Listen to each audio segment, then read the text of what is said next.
Athletic adventures all over the great state of Michigan. And the show begins now. Here's your host, Audrey Dahlgren. Hello and welcome to the #Wednesday Wisdom Show. I'm all over the board today because there are so many things that I wanted to discuss. But as you know, before we get to that, I have to share my mantra for the day. So here it is. Be thankful for what you have. You'll end up having more. If you concentrate on what you don't have, you will never, ever have enough, by Oprah Winfrey. And this makes me think of something. Do you believe when you put thoughts into the universe that they come to fruition? Alex? Yes, I'm a firm believer of it. Law of attraction, all about it. Absolutely. I am too. So what you feed your mind, most part, is very, very important. And so it's no secret, too, that the high school football season is starting tomorrow here in Michigan. And in the second half hour of the show, or a little bit later, I should say, we're going to be joined by Portland's head coach, John Novara. And right now, though, we're going to get into some more Michigan State football. Mel Tucker spoke again yesterday following Monday night's 18th annual Meet the Spartans event. He said he was really pleased with the fans who came out. I mean, there were probably, I would say, a few thousand fans in attendance, and you could feel the energy in the stadium. There was a really big buzz, and Xavier Henderson even said yesterday it felt like it was real. Like, this football season is real, and it's coming.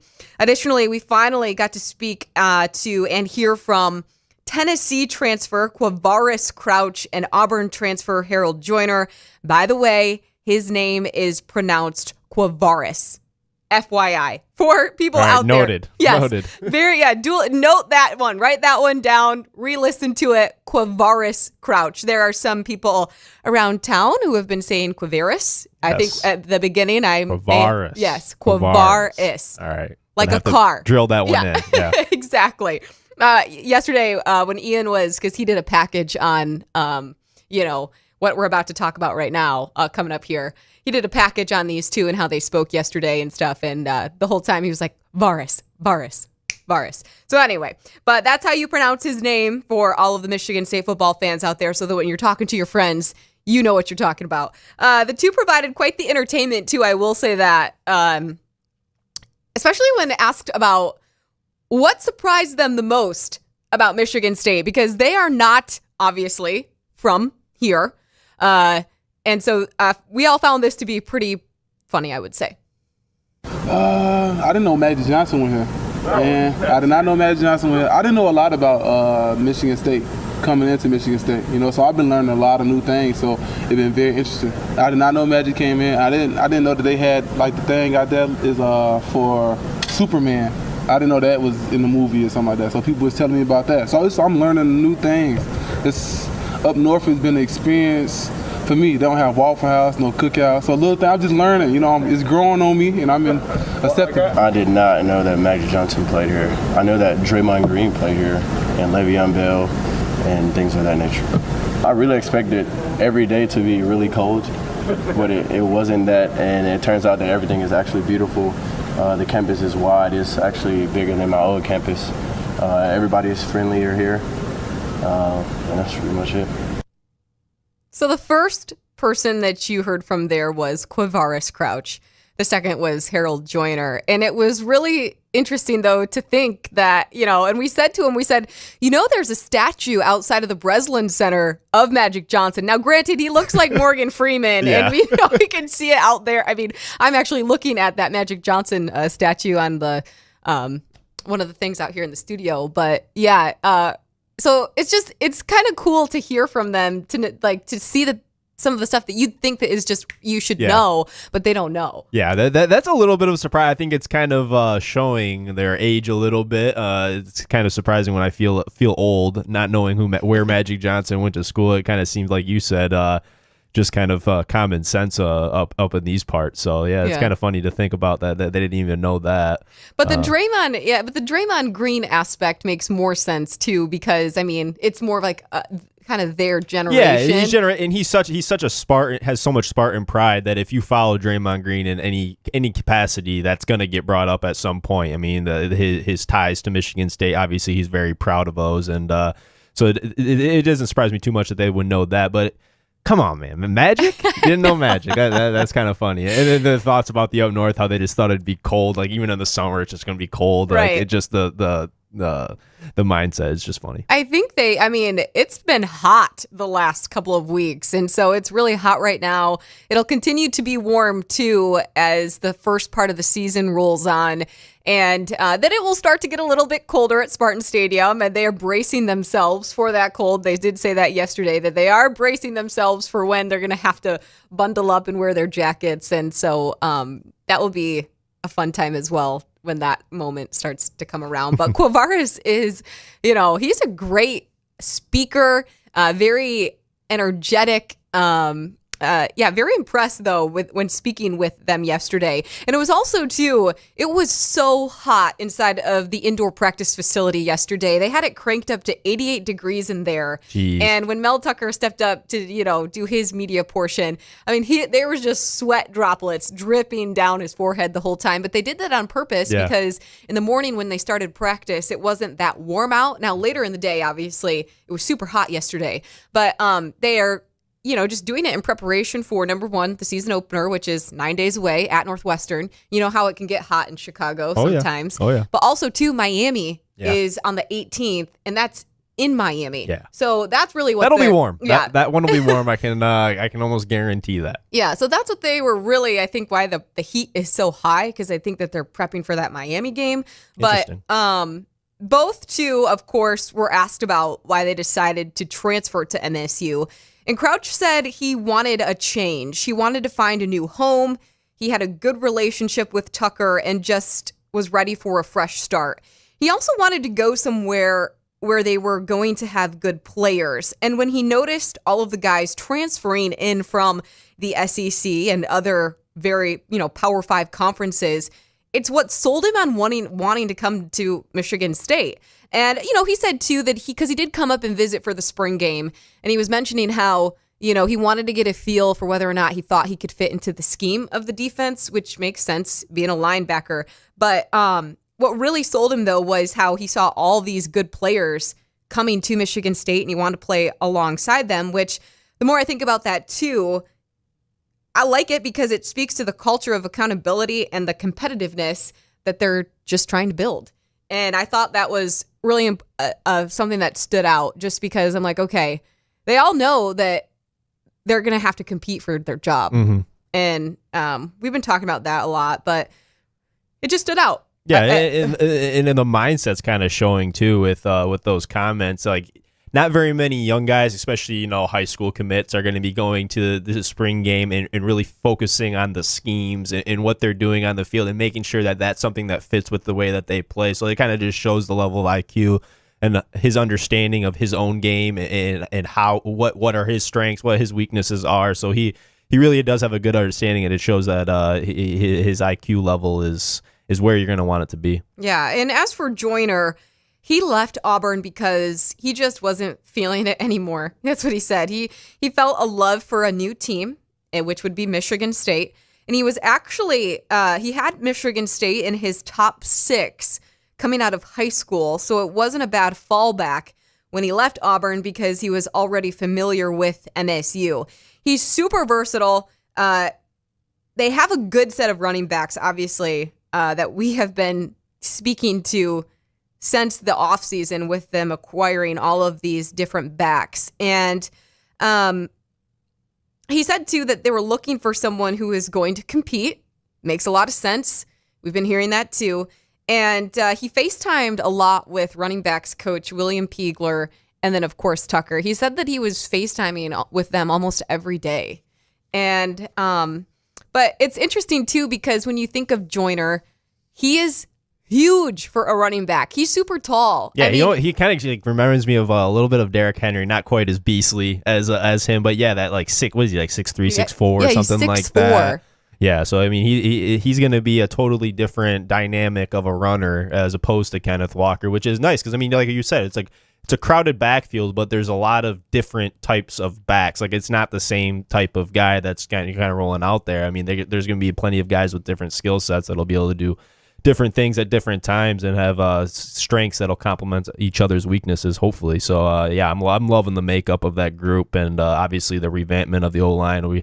We should at least, we should expect a pretty a resemblance of a running game at least this year, not something that we've been used to in the past. Yeah, didn't you say that you thought that the first touchdown was going to be a rushing touchdown by a running back? Yeah, I'm going to bank on it. I'm going to put that out there. Like we were talking earlier, put it in the universe. I think it's going to make it. I think that's going to happen. I mean, that would be such a cool just statement touchdown to start the season. Really get everybody fired up. Yeah, and it does.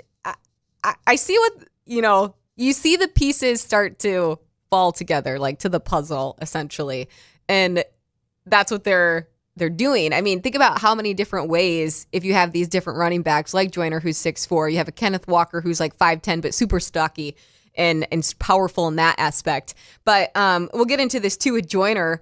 Number one, even though he is very tall for a running back, it is a position that he's played his whole life, and he spoke to that yesterday. Yes, I started playing football when I was 6. When I first went out there, I was like the biggest back that we had, and it was weird for everybody.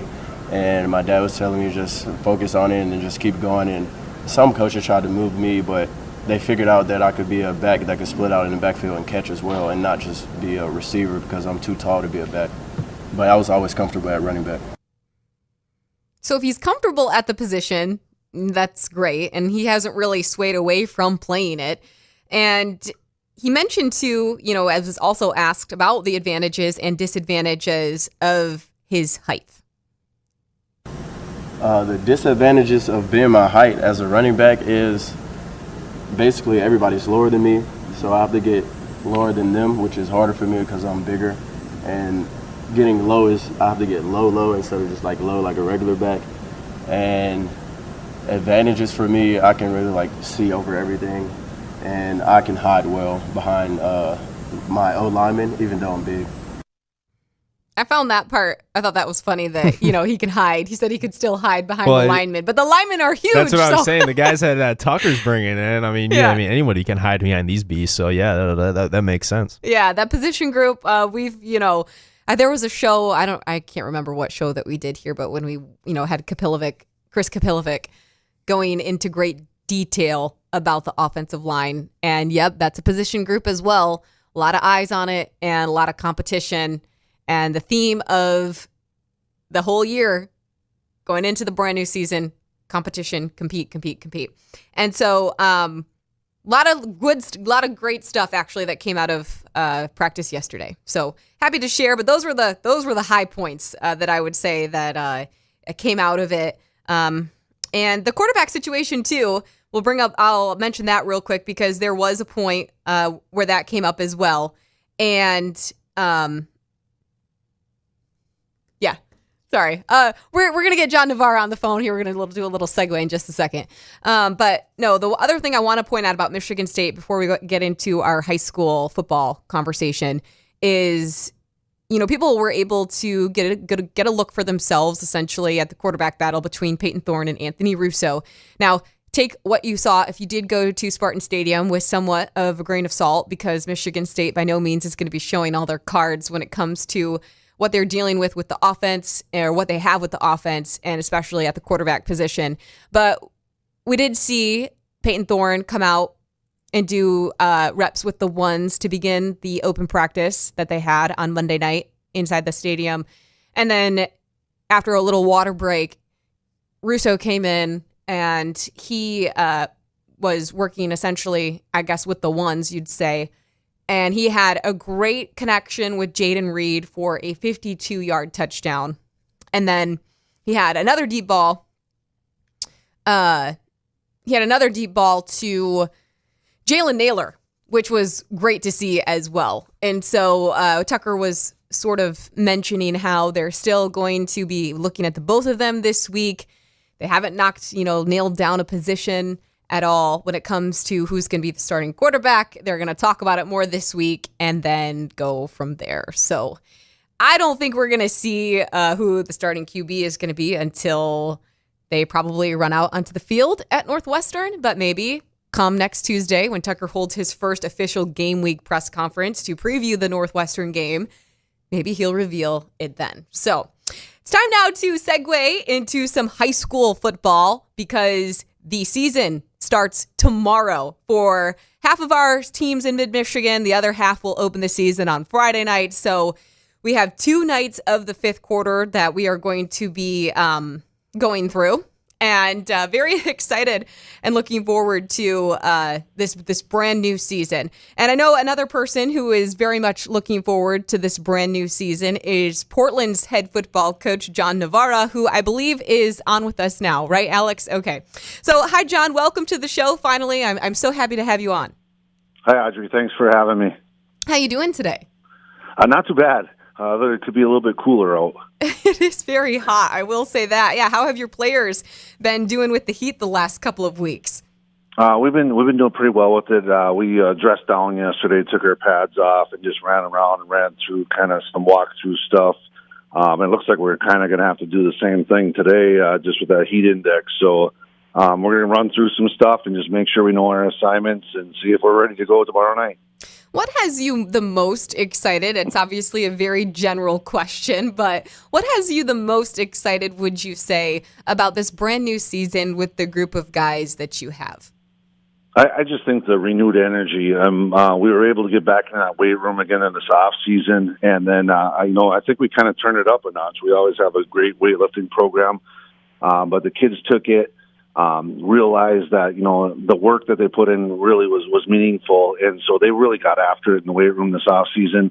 And then the excitement around just being able to play some normal football with a crowd, and making sure that they're ready to go. So I think just their renewed vigor that they came in and how hard they worked in the off season.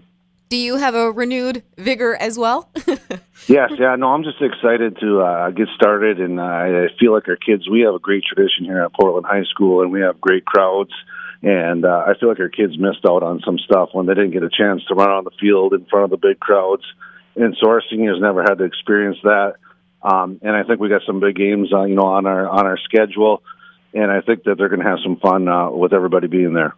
Yeah, Red Raider country gets really electric, so it'll be nice to have all the fans, like you mentioned, in the band and everybody back there on Friday nights. Obviously, you open tomorrow, which is a Thursday. But what do you know, too, about Ovid-Elsie and expectations just going into that opening game? Well, they always play us competitively. They're a very good football team. They're very well coached. Their kids are physical. They do the little things very well. They block well. They tackle well. And we've been playing each other for, I think it's close to 54 years as an opener. So we know each other very well. There won't be a lot of surprises. It'll just be the kids that can execute better that will come out on top.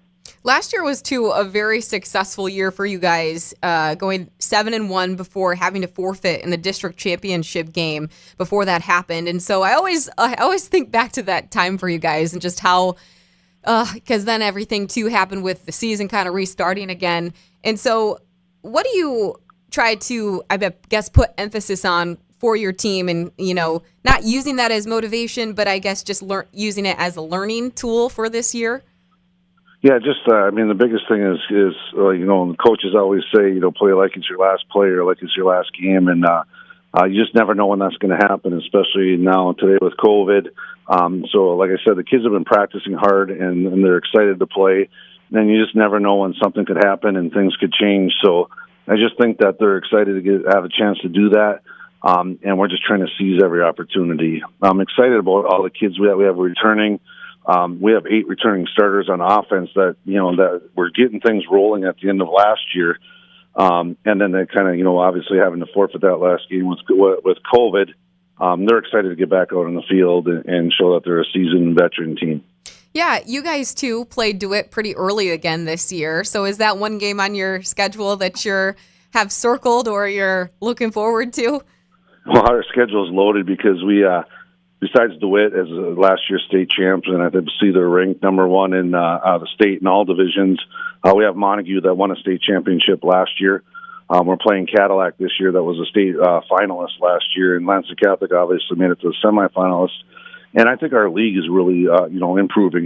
Teams like Charlotte and Ionia, those teams are getting better and better each year. And so I just think we have a really tough schedule, and you have to be ready to play every single night. Yeah, and let's go back to the starters that you have, coming back. Please describe and tell people, who some of these guys are and what they're going to be able to do for you on the field this year.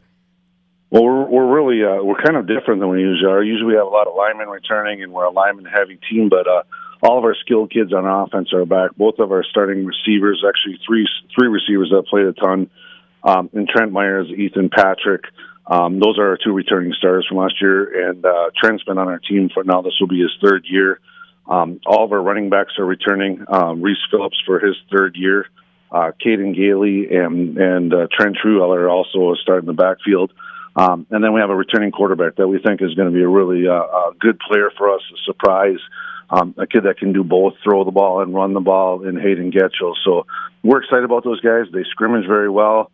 You can tell that they've been in big games before, and we're excited for them to get out there and let our line grow up a little bit this year. Maybe make some plays when they're not there. And it seems I shouldn't say for years, but maybe I can say that, that you guys have, definitely put an emphasis on being able to run the ball. And would you say that maybe has you, I don't want to say the most excited, but just in being able to know that you have all that depth at the running back position? Yeah, I think that we have to be a dual threat team this year. We don't have those.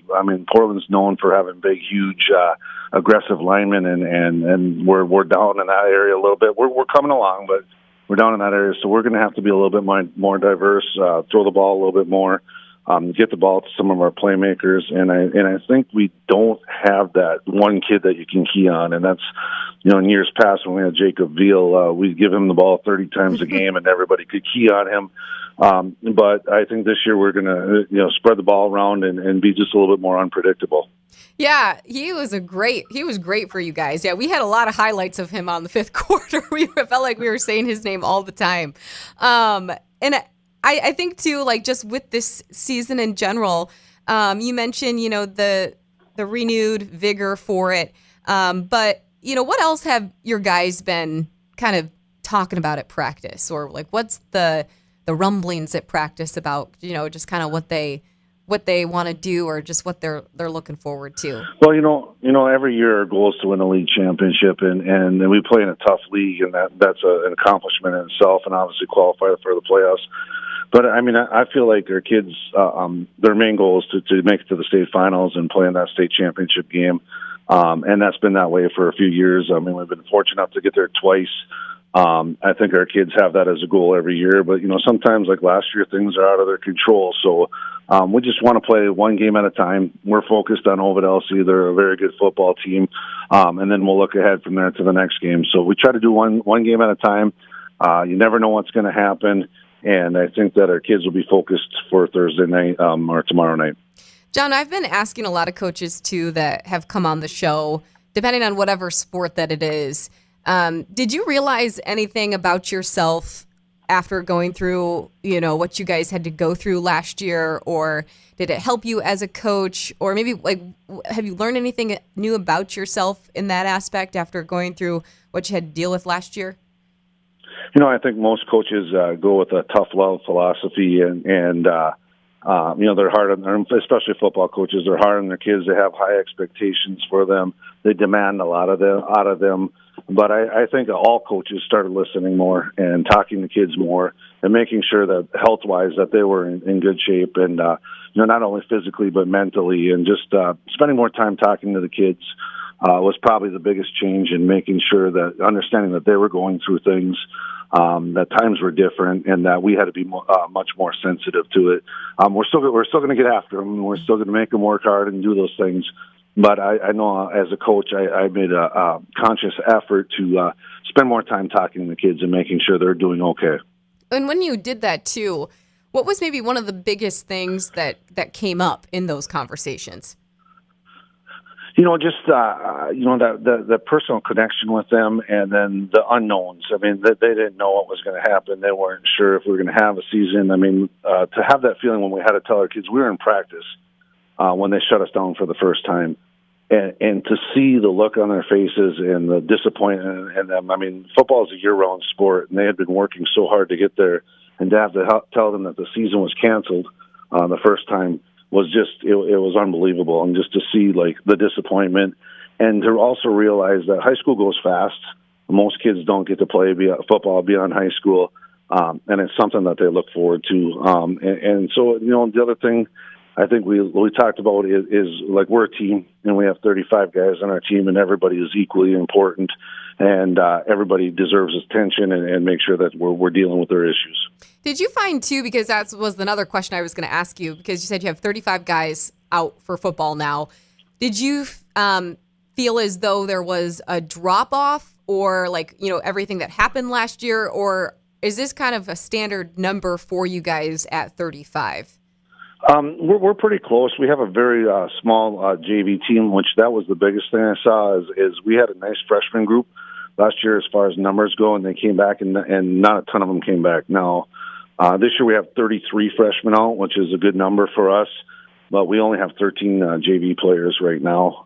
So we had to bring some freshmen up and to cover them. So that was the group that we saw the most turnover in, and guys not wanting to come back. We're not sure for all the reasons why, but that's just one of our low groups that are going to be coming through. I think we have numbers. I mean, I'm involved in our youth program. We have numbers all the way through. Our youth program has good numbers. So I think in our town, at least, we just saw one group that kind of dipped in numbers, but the rest of them, kind of held pretty strong. All right. Well, good stuff. Yeah. And John, I thank you for coming on real quick to let us know what's going on with your squad this year. And I know we're going to be seeing you quite a bit, as the weeks to come. And good luck with everything, okay? All right. Thank you very much.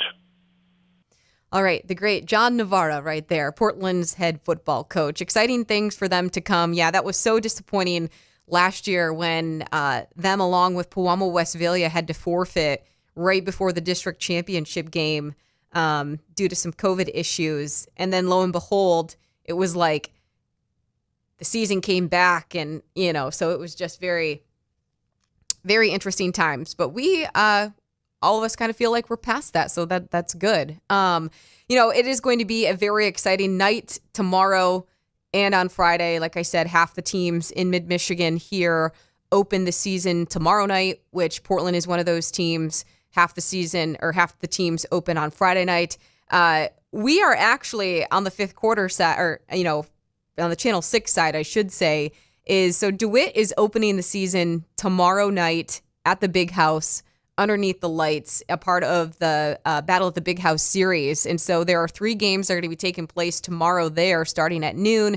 There's one at 4, and then DeWitt is the nightcap at 7 o'clock. And Nick Mantis and I are actually going to be live on location at 6 o'clock from the Big House to preview that game and all the other games that are to come for us tomorrow night. And I'm really curious to see how that's all going to play out. I mean, can you imagine? I mean, think about it. DeWitt goes from playing at Ford Field to end their season to opening the season at the Big House.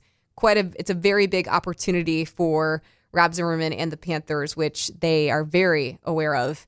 And I don't know. I'm just curious to see how all of our teams do. I think there's going to be so much excitement and energy at every single place we go to, not just because it's going to be at the Big House, but of course that adds to some of the allure there. Yeah, that's pretty cool. I mean, you see it in baseball quite a bit. Playing at the Comerica or in the Lansing Lugnuts with the Diamond Classic and things like that. But other than the Ford Field for the state tournament, I don't really notice or haven't seen at least many teams that have played. And I think that's something that should happen more, like with Michigan State. And I mean, half your weeks are off.